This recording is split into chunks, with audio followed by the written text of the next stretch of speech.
दोस्तों, आप सभी का स्वागत है आपके अपने चैनल एस्पिरेंट पाथ में। अभी हाल ही में ही 22 मार्च को यूपीपीएससी द्वारा कराए गए पॉलिटेक्निक लेक्चरर के पेपर में जीएस का पेपर हम देखेंगे, जिसमें जीएस के 25 क्वेश्चन होते हैं और जो सब्जेक्ट होता है उसके 100 क्वेश्चन होते हैं। तो यहाँ पे केवल जीएस का ही देखेंगे।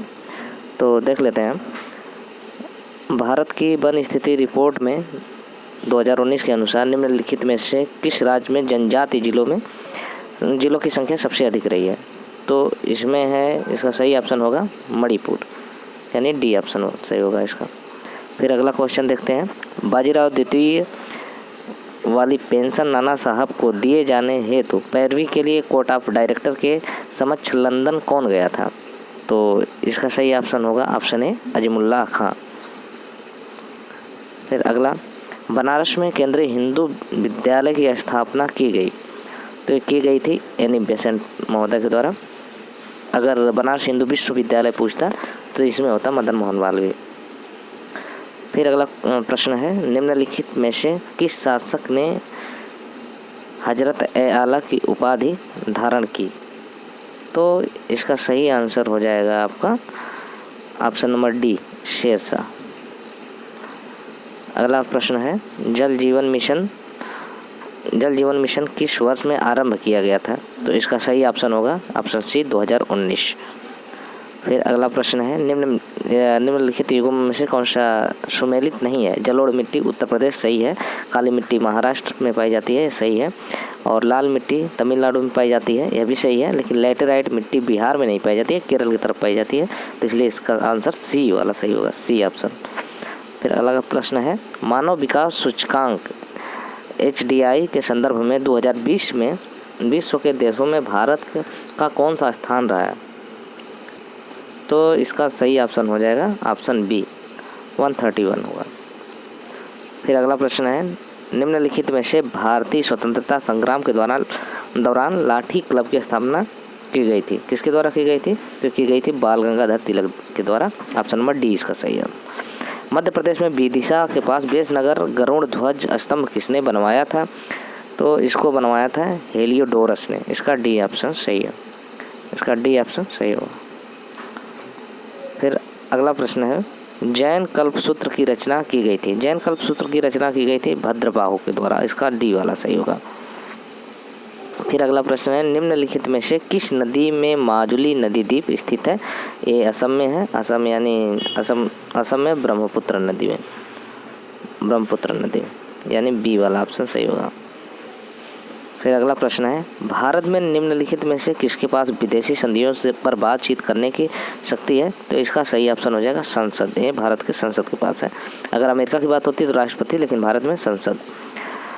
निम्नलिखित में से कौन से अनुच्छेद में निर्वाचन आयोग का प्रावधान है? तो ये निर्वाचन आयोग का प्रावधान भारतीय संविधान के अनुसार अनुच्छेद नंबर 324 में है, यानी बी ऑप्शन सही है। निम्नलिखित में से किस देश ने अक्टूबर 2021 में आयोजित 18वें आसियान भारत शिखर सम्मेलन की मेजबानी की? तो इसमें सही ऑप्शन हो जाएगा ए ब्रुनेई। फिर अगला प्रश्न है, अक्टूबर 2021 में घोषित रसायन विज्ञान में नोबेल पुरस्कार संयुक्त विजेता हैं? तो इनको दिया गया था बेंजामिन लिस्ट और डेविड मैकमिलन, यानी ऑप्शन नंबर ए सही ऑप्शन होगा। फिर अगला प्रश्न है, निम्नलिखित में से किसने दिल्ली में एक साहित्यिक केंद्र बैतुल उलूम की स्थापित किया था? तो इसका सही आंसर होगा जबुन्निसा, बी वाला आंसर। फिर अगला प्रश्न है, निम्नलिखित में से कौन सा एक सही सुमेलित नहीं है? तो नीति निर्देशक तत्व तो आयरलैंड से लिया गया है, आपातकाल जर्मनी से लिया गया है, तो ये दोनों सही हैं, और संसदीय व्यवस्था भी ब्रिटेन से ली गई है, सही है, लेकिन जो वित्त आयोग है ये भारत की स्वतंत्र सोच है, कहीं से ली नहीं गई है। निम्नलिखित युग्मों में से कौन सा सही सुमेलित नहीं है? तो इसमें शिव समुद्रम जलप्रपात जो है ये सही है, कावेरी नदी पे। जोग जलप्रपात ये शरावती नदी पे है, और धुआंधार भी नर्मदा पे है। ये तीनों सही है, इसमें एक ही ये गलत है, यानी ऑप्शन नंबर सी इसका सही हो जाएगा, क्योंकि पूछा है कौन सा सही नहीं मिलाना, तो ऑप्शन नंबर सी हो जाएगा इसका। भारत में असंगठित श्रमिकों का राष्ट्रीय डेटाबेस बनाने के लिए अगस्त 2021 में आरंभ किया गया, और उस पोर्टल का क्या नाम है? तो इस पोर्टल का नाम है ई श्रम, यानी सी ऑप्शन सही है आपको।